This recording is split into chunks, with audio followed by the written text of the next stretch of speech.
Right. Awesome. Perfect. All right. So we're here with Joe. Joe, thanks a lot for coming in.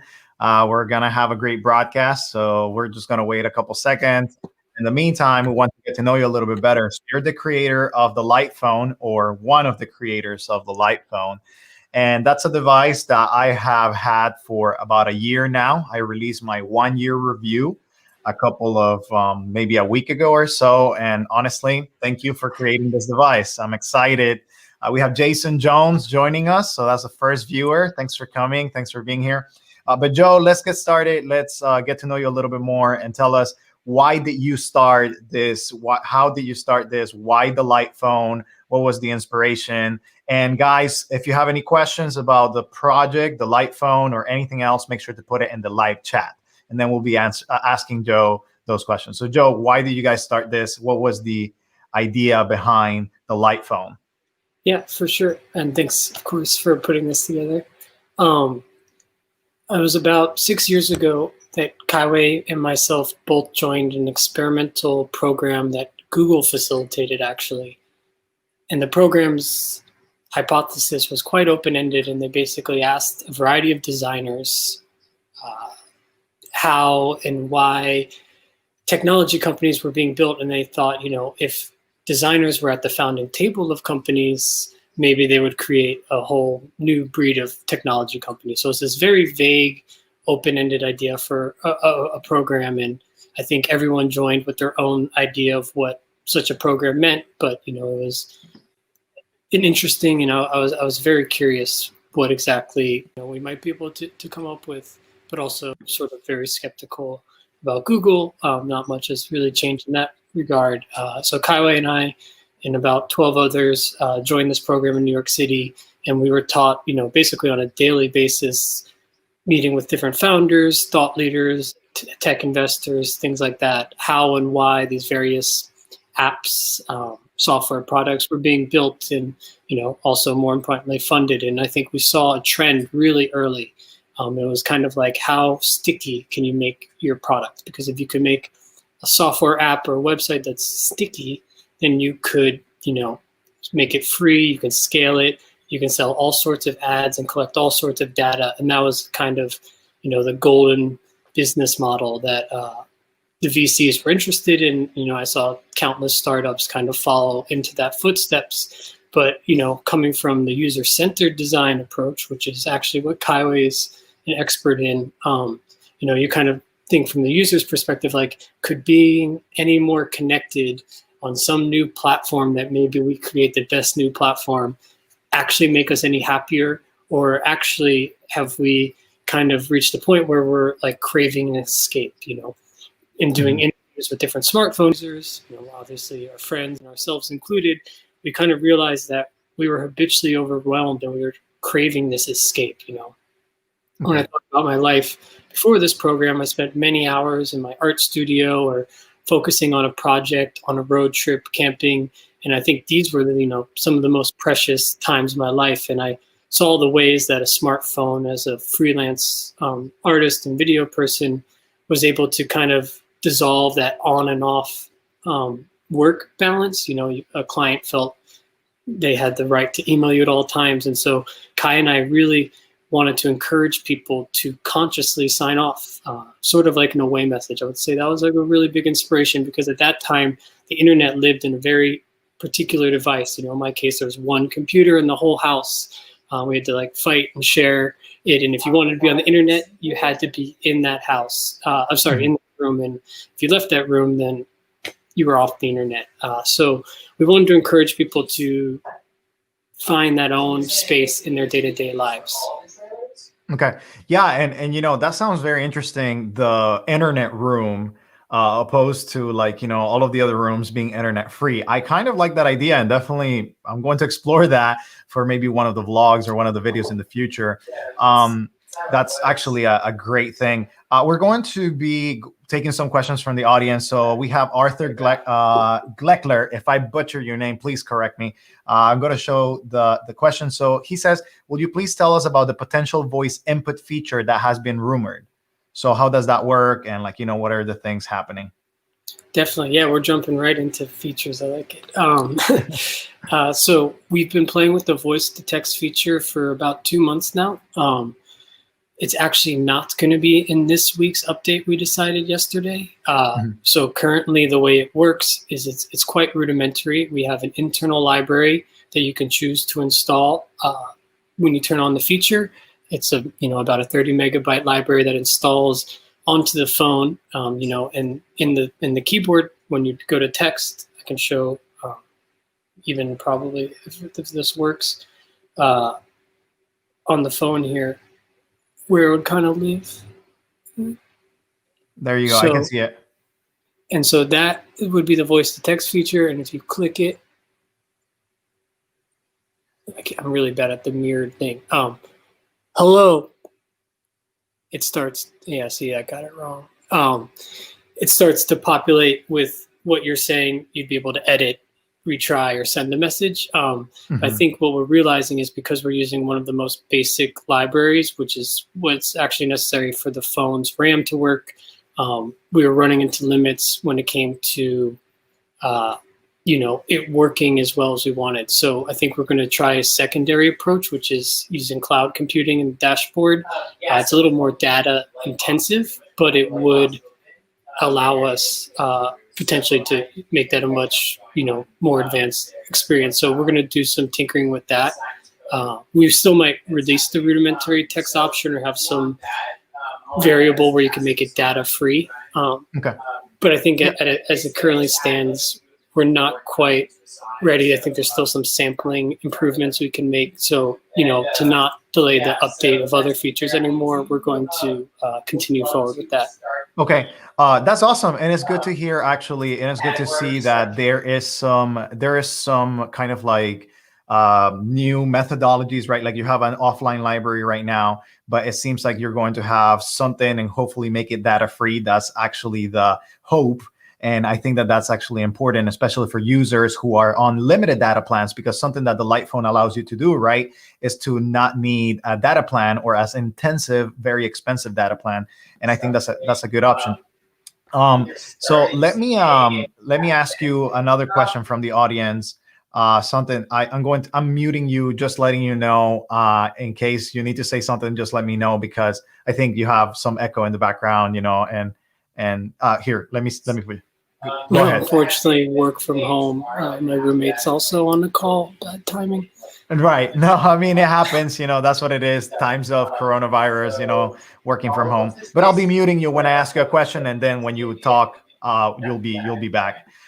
So the next question that we have is from Coin Gertz. He's a regular from the Indiegogo, veteran on the Light phone. And he's asking us, like, he was wondering if we could tell us a little bit about why it's not possible to facilitate installing some pre-selected Android apps, something like, I guess, WhatsApp, he says, or Signal, these communication apps. What is the progress that you guys have had, and the different things that you guys are doing, when it comes to WhatsApp, Signal, communication apps in the future? What is the design philosophy that you guys have, and why is it that we're not able to install or uninstall those things? And give me just going to switch it for you. Go ahead. Yeah, sure. I mean, I think the entire premise of the Light phone was to build a completely custom interface for it as well. So, if we were to ever incorporate any of those platforms, we would need to do it through the Light OS, which would require a deeper, collaboration with them to, Mhm. not only skin it, but to really, have deep access to all the APIs, permissions, and things like that to make it possible. I don't think it's as simple as just installing the Android version on the Light phone. I mean, the e-ink screen being a huge factor, but also, Mhm. there's a lot of other considerations, and I think fundamentally it comes from, making this a completely unique phone that we are able to confidently say, we've put these various tools out, we've built them from scratch. We know that there's no third-party interceptions at any point. Hmm. Okay, I think that's a good response. I mean, like, as Like many. WhatsApp, for instance, I understand many people use that for international calls and texts. I'm less familiar with that platform. I love Signal, by the way, but Mhm. at a high level, I think, some of our hesitations are around, Facebook and what they may or may not be doing behind the scenes in that tool. So I think if we were to consider such a platform, we'd have to really understand that better. And, it also wouldn't be that we would want the current WhatsApp app or the current Signal app, which support all sorts of things like video and all these other animations that just would never render on the phone from an aesthetic point of view as well. Okay.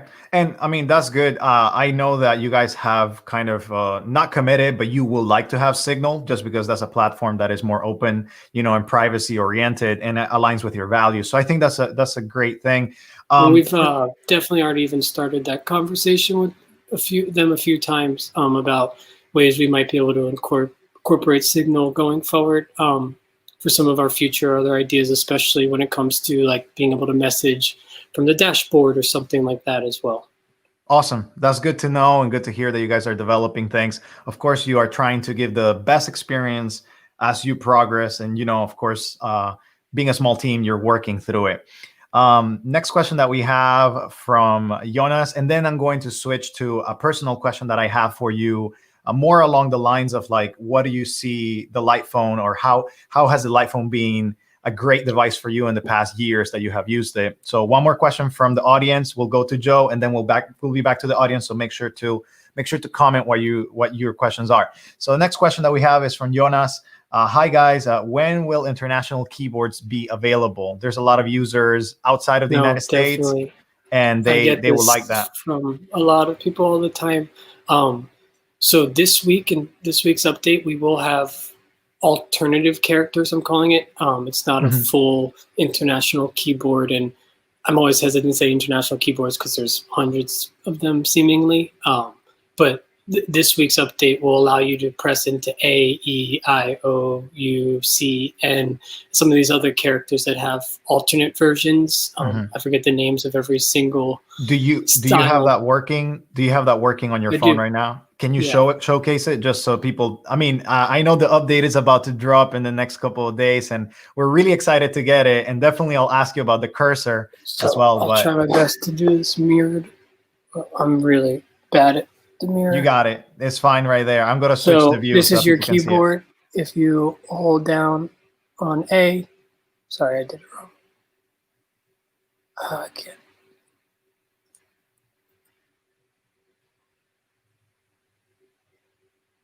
Oh, sorry, I left the screen. It's fine. Uh, if you hold down A, you'd see all the optional characters. Oh wow. Hold down on E, same thing. Hold down on U. So while texting, you'd be able to, Nice, nice, nice. add That's those awesome. characters as you need. And then we have the AZERTY keyboard, and I think another one, QZERTY, that are probably going to make the next update. We don't want to Okay. hold, but they're very close to being ready. Long story short, a lot of these changes that we've done to the keyboard will make it possible to do future changes much easier. We've Awesome. updated how the entire keyboard works from the way that the text renders. I think it's gotten some speed boost, and then things like the movable cursor have been a huge welcome thing for me as a user, at least. Awesome. That's great, man. I mean, I love how it looks. It's very simple. You press and you get to the next screen. I really commend you. I mean, you guys have very good design ideas. So I'm really excited to try it out for myself. And of course, I'll be making a video and telling everybody how it works. And I'm pretty sure a lot of Great. I mean, especially I can definitely see myself, I speak two languages fluently and I text in Spanish and English. So just having the ñ, which is a Yeah. special character, it's going to be huge for my conversations. There's a couple words that that if you spell without that, it means something else. So definitely, I wanna have that. Let me ask you a personal question, and then we'll go back to the audience. So tell me, how has it been the last year? What have you guys learned? How has the light phone make your experience even better? So I guess it was about September of last year, 2019, that we first started sharing the light phone with the world. And I think, at first we had some hiccups when it came to specific carriers and getting production kinks all out of the way. But it was about maybe February, I think, or late January, we sent out a survey. We had already had users for several months, and I think it was one of the most humbling things for Kaiway and the team and I to read through and see some of these, not just really great feedback for things to improve, but just I think even more than the nuances of the phone experience and features and specs, people getting away from the smartphone, from the internet so constantly, and the genuine kind of positive benefits that was having on everyone. And I think I was actually planning to try to, arrange a way to start to document some of our actual users from some of those surveys, because it was just so inspiring to us. And I think, not just inspiring to see the positive benefits, but even just how people were fitting the phone into their life. An artist who keeps a smartphone in their drawer at their office on Wi-Fi, or, this notebook or this, car navigation system, and, the different ways that people were doing, I think made it seem more accessible to someone that was maybe scared to take the plunge to such a phone. So that was really exciting. Unfortunately, the pandemic definitely hit us, as I'm sure every individual and business, really, really hard. We're an independent company, and we're constantly raising money through private investors as well to expedite some of our, projects, especially when it comes to software development. So that definitely put a little bit of a setback and slowed down some of our development. And then obviously production got halted for a while. Various members of our team unfortunately got sick through that, but everyone is well now.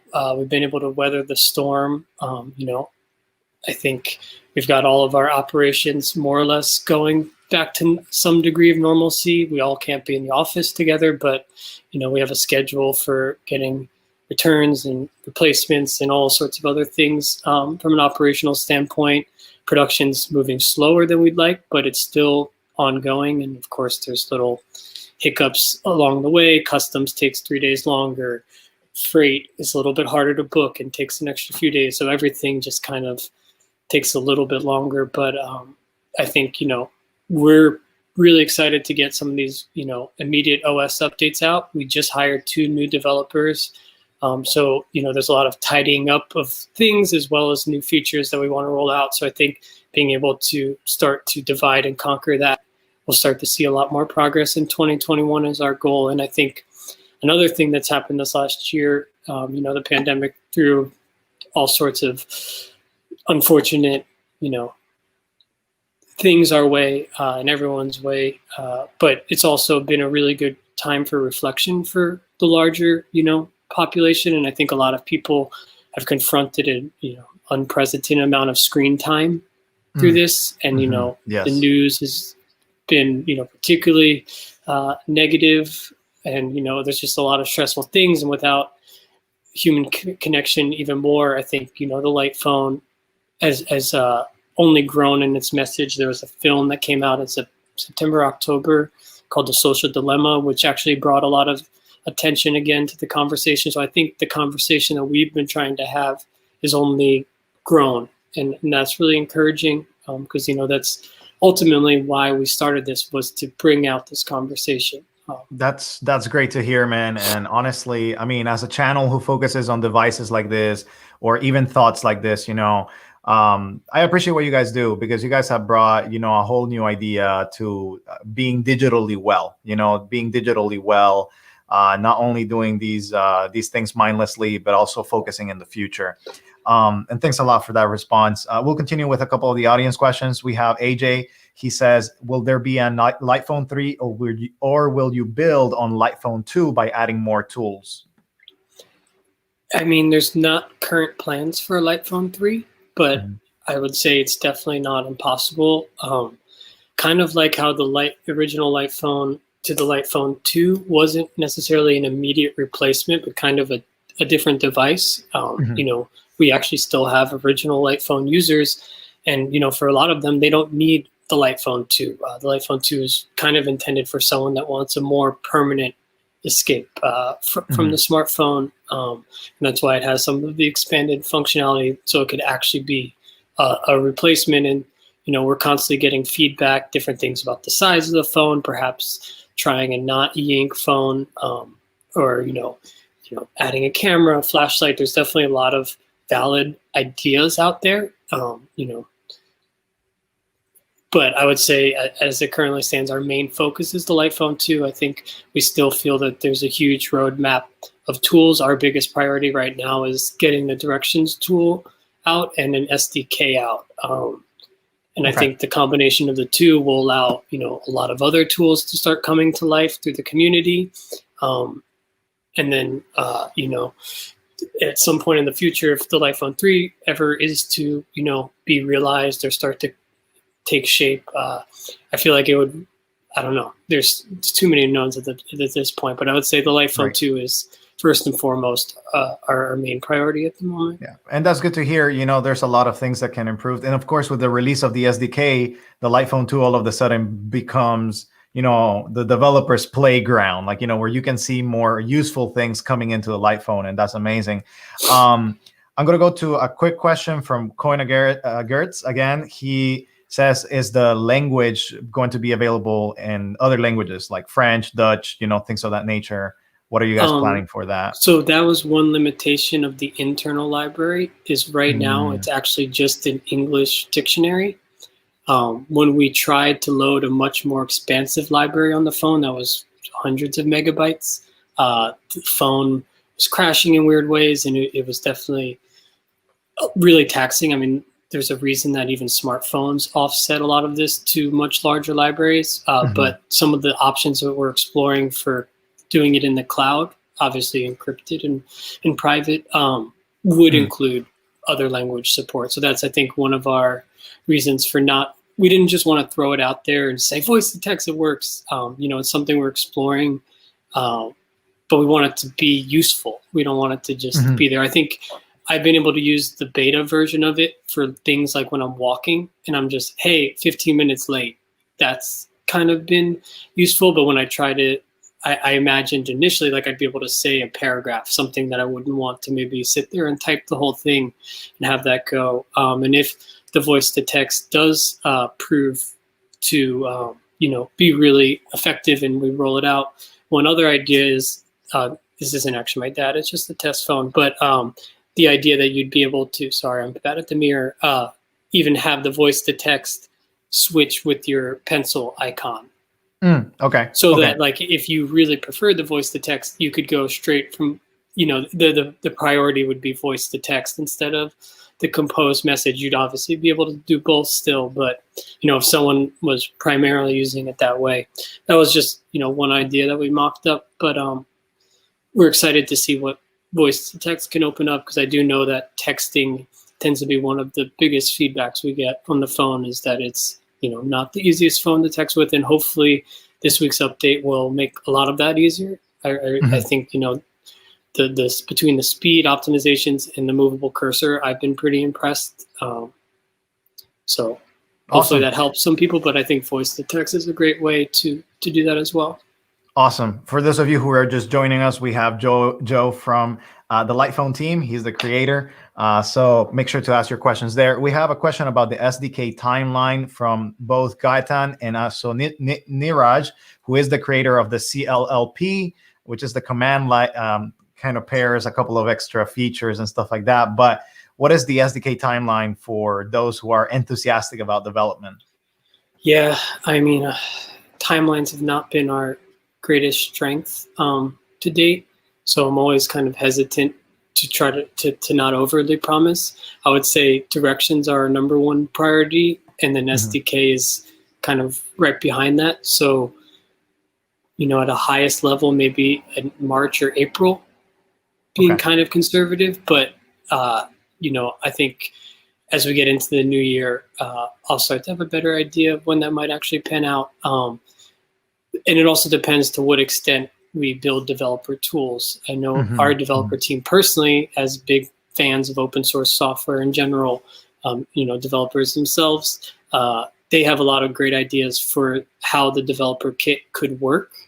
And I think that's really exciting because we want to make it even accessible to the point that, people that are maybe not very proficient in code or like overly confident could almost start to dabble and build their first apps that, maybe would be way too complex to try to do on an iPhone app environment. We want to make it as, I guess, user-friendly as possible and something that someone could play with before even buying the phone. Because I think that's another, thing that someone would want to understand what's possible or not. So like, I don't want to speak too much on it because I know the developers really have the great ideas there and I don't want to technically misspeak, but they have some pretty cool ideas when it comes to the build environment and being able to see on a computer screen some of your things. There's still some, nuances to figure out about how, one would turn their phone into this developer mode and how we would be able to share tools across users while being able to keep, the integrity of the phone. I think, our biggest concern is just when we build all the tools ourselves, we're able to guarantee that there's no data being used in frivolous ways.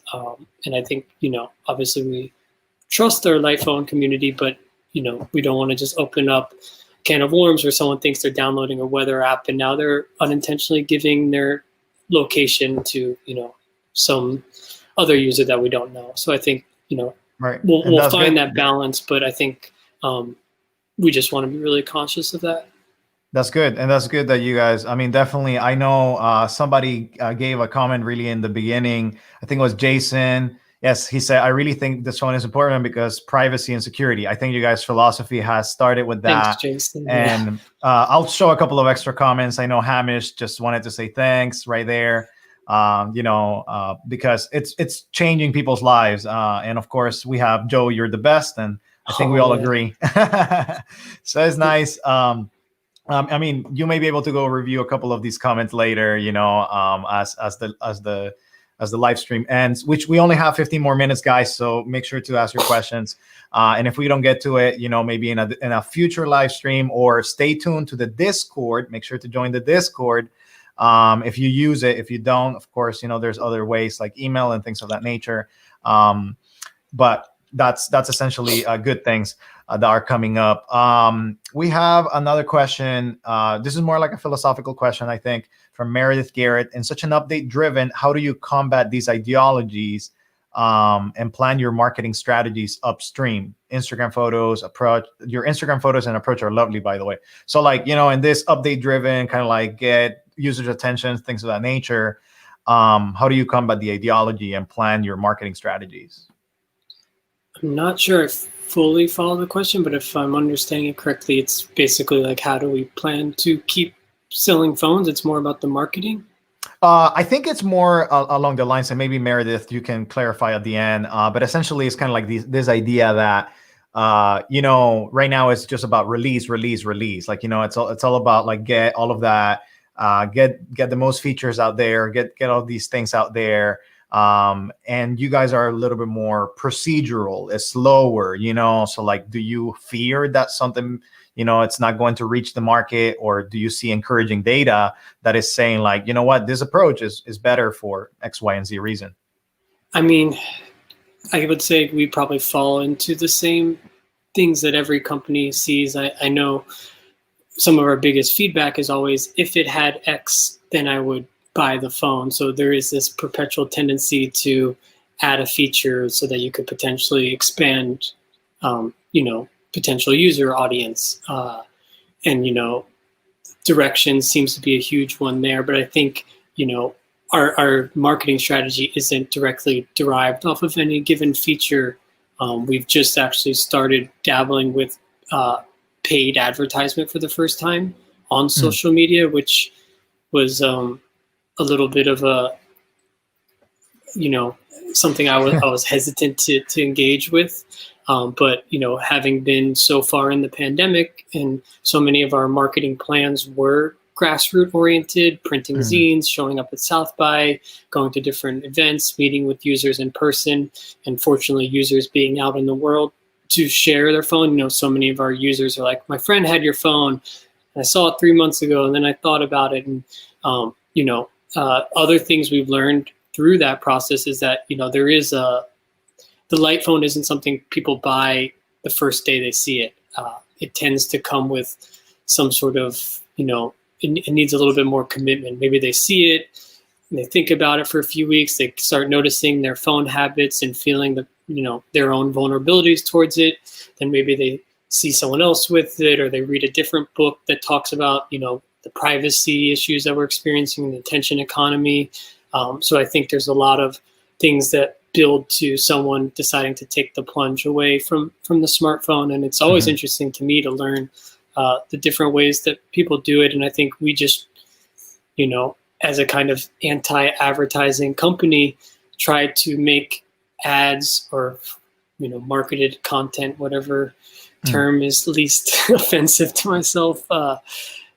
We try to make things that someone could see and take in and hopefully have some value from what we said, whether or not they buy our phone, you know, just by reflecting on their own phone habits. And I think, you know, the light phone isn't necessarily the phone that everyone needs, but if, God forbid, seeing our ad or our project, someone then decides to delete social media from their smartphone, like that's a plus to us. You know, that's a success, even though by traditional marketing standards, we didn't make a phone sale, and, you know, that would not be, but I think for us, it's, you know, first and foremost about the conversation and the ethos that we, you know, very passionately believe in ourselves. And if our product seems interesting and valuable to you, then by all means, please help support the project. And it's definitely, you know, a constant uphill battle, as, you know, we're very optimistic about the phone sales we're getting, but, you know, we're also the smallest phone player there is. So it's kind of always trying to keep the ship afloat. Right. We have a question about the Android, and thank you for that. I honestly, I want to affirm what you're saying, because I like that idea that while you want to keep the company afloat, you want to sell things, you know, that's just how business works. You're also looking for people's well-being, and, you know, the advertisement being something that sometimes is usually very intrusive, and it just wants you to click away. You're trying to make the experience of the advertisement something that you can reflect on and take home, even if you don't buy the device, which I think it's actually a good strategy. We have another question. You know, the light phone is based on Android 8.1. So Conan was asking, like, Gertz, if he was asking if the phones underlying Android will be updated to more recent versions, Android 11, or, you know, other things for security reasons.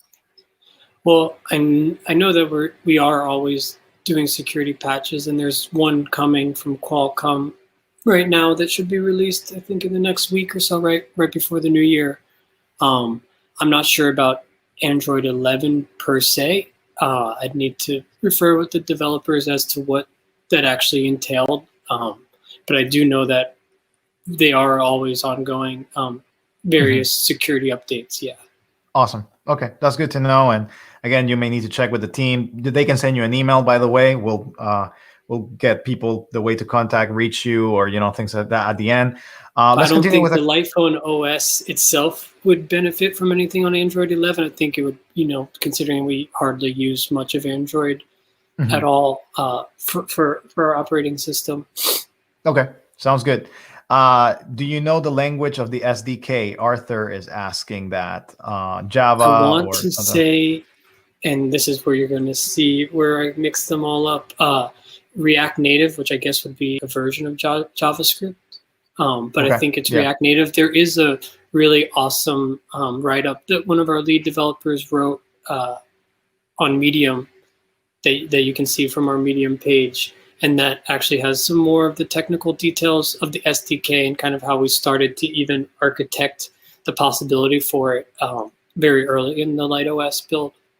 Okay, sounds good. Thanks for that. We wanted it to be user-friendly, so I think that's where our thinking was with React Native, which is what the phone uses. Yeah. Perfect. Question on a question is, did you catch the light phone shout out on the Joe Rogan podcast? Yeah, Apparently there were. actually, I got a couple of texts from friends about that and emails and such. That's Um, awesome. and That's we awesome. I had, mean, people come through and say, I heard this on this podcast. So we definitely had users right. come through and buy it because of that. So that was nice of Hey, them. that's great. And can we expect voicemail alerts in an upcoming update? Voicemail alerts are definitely in the OS bucket of feature requests quite high. Voicemail alerts being like the icon that shows you get a voicemail, I think it will still be handled through your carrier and calling them, at least until we see a much greater demand for voicemail. I think we were surprised to see on all of our surveys it's been like very, very low on the priorities, but the icon itself I think is important. So that is actually not the biggest thing. So we are going to have that in a fairly soon update, probably in the new year, as well as call waiting, I think is another big one that we really want to get, the ability to actually answer a call if it comes in while you're on the phone. So those two we were planning on doing together. I think there's another call feature too. I'm just slipping my mind. Okay. Well, thanks for that. This one goes with the texting things, texting updates. Will there possibility to receive photos on the phone, black or white, or on the dashboard anytime soon? I know you guys were talking about. The update does have image forwarding included. Okay. I forgot to mention that at the beginning of this. So it just comes. Do you set it up on the settings? So in your light phone, and there is actually a page that's live on the support site already that has a little video walkthrough of this. I thought we were going to be releasing the update today. It's in the support pages, but basically on your phone, you go to settings, account, device, click on your light account, and there's a toggle that says email MMS. Nice.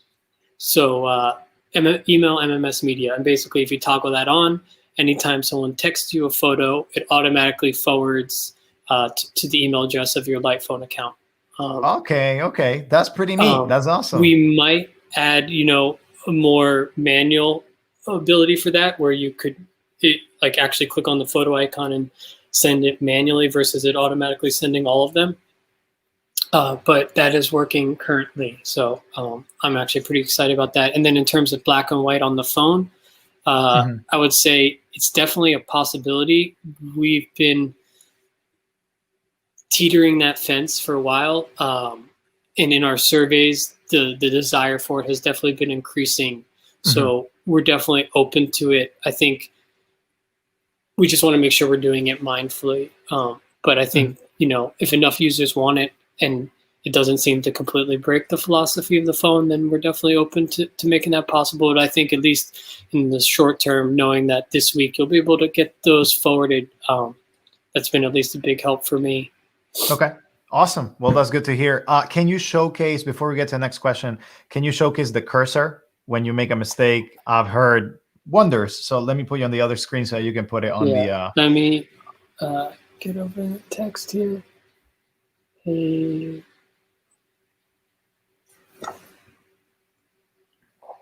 We can see it, yes. Shoot, I'm so bad at this mirror, as you can tell. As you click around. Oh, wow, you click around. That's awesome. And it's actually quite responsive. In the last update we did last week, we added the ability where if you click sorry, I keep going the wrong way, to the beyond the composed message, the cursor will jump to the end, so you don't have to actually hit right after the last letter. It gives you a little bit, it just makes it a lot more usable. But you would click in, we thought about making it by word, but it's actually been more accurate than I expected it to be. For such a small type, it is pretty easy to get right to where you want. Dude, so that's been working pretty good. I'm so ready, because sometimes Who I'm knew composing someone a could message. get so excited for a movable cursor? That's amazing. That's great. We have one more question, and then 2 more questions, and that's about it, guys. Joe has to go. I could stay for an extra 5 or so if it's helpful. Yes. So we'll ask a methodological question, and then the other question is mainly about user testing. So digital minimalism as a student support subject in schooling days. What's your opinion about this, and how can we achieve it? maybe on like a grassroots level? I mean, it seems like a logical thing that they would cover in school, considering they try to touch upon all of these other, issues. I think that's probably one of the most critical things affecting mental health, anxiety, and the variety of other side effects. How we go about instilling that in school. I mean, we've kind of always hoped and heard from parents in more direct ways that parents say, like, I want to use the light phone because I want to set a good example for my kid. And I think in many ways that's probably one of the strongest things, is through close one-to-one talking to your friends, talking to your parents who maybe some of these things that we take for granted, understanding that social media is using us as their product. That seems obvious to me, but to my mom, that's not necessarily as obvious when she's on her Facebook all day or something. So, I think, at least that's how I've always tried to do it. And the light phone platform is, one way I'm trying to elevate that. But I wonder how we could go about, getting some of that education in school. There's, a lot of things I think that affects. Yeah. And I mean, that's a very convoluted conversation depending on what part of the world you're in and what subjects go in. But I mean, maybe at a grassroots level, something that I can say is, and this is something that, I mean, people will be hearing more in the channel, that is that in the future, I want to promote like small groups for digital minimalism, kind of like a retreats. I'm planning some stuff. So like maybe like eventually we'll have you come and speak for a digital minimalism retreat where people can just come and learn different methods and techniques and, just go back and have that, because I think it's necessary. But again, I've seen other examples of groups like that. And I think the thing that feels the most important, I mean, not to relate it to other addictions or something like that, is that there is, some sort of withdrawal. It is hard to kind of jump off such a, hyper connectivity we become used to. And I think having that group, there's an accountability and a support channel. And I think the combination of those make it more effective for users like that. So, I mean, awesome. That's definitely one way to get there. But it is quite crazy how it seems so obvious, but yet, so foreign. It's not necessarily taught in school. Right. Last question. Sorry, guys. This is drawing to the time. But the question from the Discord: will it be possible in the future to enroll the device for UAT releases? So user approved testing, like maybe sign up for a beta version or something like that. Yeah, I would love to get more people involved in the beta testing going forward. Right now, we've kind of kept it pretty internal, but there's probably a middle ground in terms of, I am always running a various developer build of the phone and whatnot. So there's probably a way we could make a more end user beta testing, especially when it comes to more complicated features like directions. So we could have people testing it around where I'm not able to test it around. So that's a great idea. I think it's always just a matter of prioritizing and, do we want to take our developers off of what they're working on to, help build the tools in order to make the such a UAT more possible. Right. Okay. Well, I mean, you guys are open to the idea. But it's a great idea. And the fact that people are willing and wanting to be a part of that is, super encouraging. Yeah, I mean, I agree. It's not always fun though, my phone's been super buggy the last few weeks as we tried to get to the bottom of some of these outstanding bugs. So yeah, we got a couple of extra things for you. They love the Light Phone 2. Had it for almost 2 weeks right there. And I mean, some people are saying this is a good talk, so we're going to continue. Joe, thanks a lot for coming in. Thanks a lot for answering a lot of questions from the community. We're going to try to have you at some point in time in the future once other things have developed, and things like that. But I want to, give you a final word, whatever you want to say to the audience, and how can we help or things of that nature, or just a message that you want to leave the community with. I mean, I think I just want to say thank you first and foremost. never in our wildest dreams did we think that the project would be able to go 6 years strong and actually have users using the phone. And, you know, even though it has certain bugs and our updates take longer, I think, you know, the real value proposition, the reason that we started this, the idea of, you know, being there with yourself, being present, and you know, that's something I believe now more than ever. And so, you know, first and foremost, thank you so much for that support. And I think especially given that, you know, a lot of people tuning in are probably active on these various other channels, it's like so humbling to see, you know, all the great ideas come through and people helping each other get set up on the light phone. And, you know, we are a super, super small team. There's less than 10 of us here in Brooklyn. So, you know, it's just so encouraging to have that community support. And, you know, I appreciate the patience. And I just hope we can make this a better experience sooner than later and continue to get some of these feature requests tackled, because I totally get it. And, you know, they're not unrealistic features. And I think, you know, I'm excited to what's next, you know, whether that's a Light Phone 3, just, you know, a variety of user customized tools that people create that I never even would have thought of, or, you know, a product that's not even a phone at all. I think, you know, we just really wanted to start this conversation at a large scale, and it's just been so amazing that people are, you know, engaging with it and resonating with it in the way that I felt like, how can there not be an alternative?